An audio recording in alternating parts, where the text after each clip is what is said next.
Welcome back mga katambayan.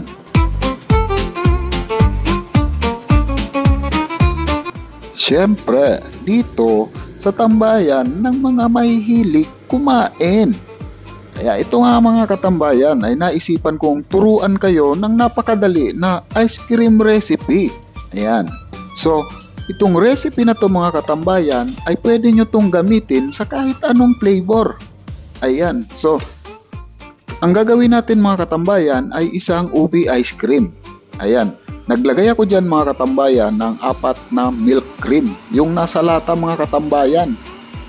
Ito yung cream mga katambayan na kung saan kadalasan natin ay ginagamit sa mga fruit salad.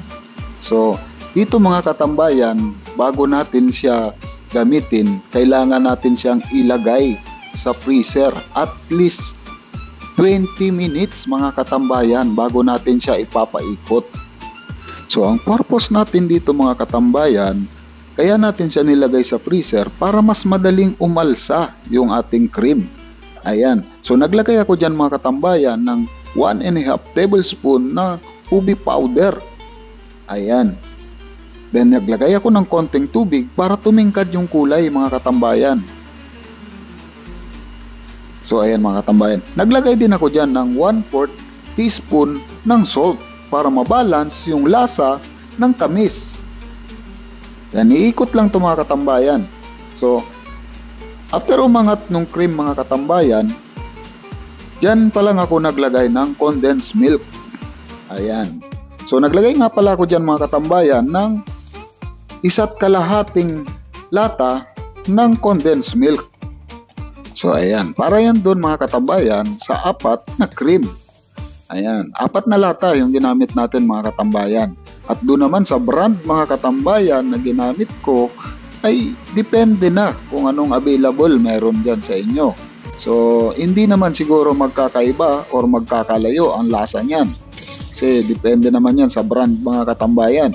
So yan, ganun din po yan mga katambayan doon sa condensed milk. Nakadepende na kung anong meron available sa inyo. So, nagdagdag nga pala ako dyan mga katambayan ng 1/2 tablespoon ng powder na ube. Ayan, dahil gusto ko mas matingkad yung kulay. So, ayan mga katambayan. So, napakadali lang ng recipe na to mga katambayan.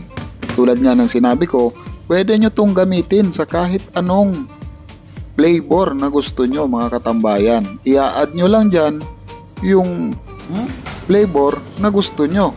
So ito kasi mga katambayan ay special request to mga katambayan. Kaya nilagyan ko siya ng dates. Ayan. So kung nagustuhan nyo ang video na to mga katambayan, like and share. Bye bye!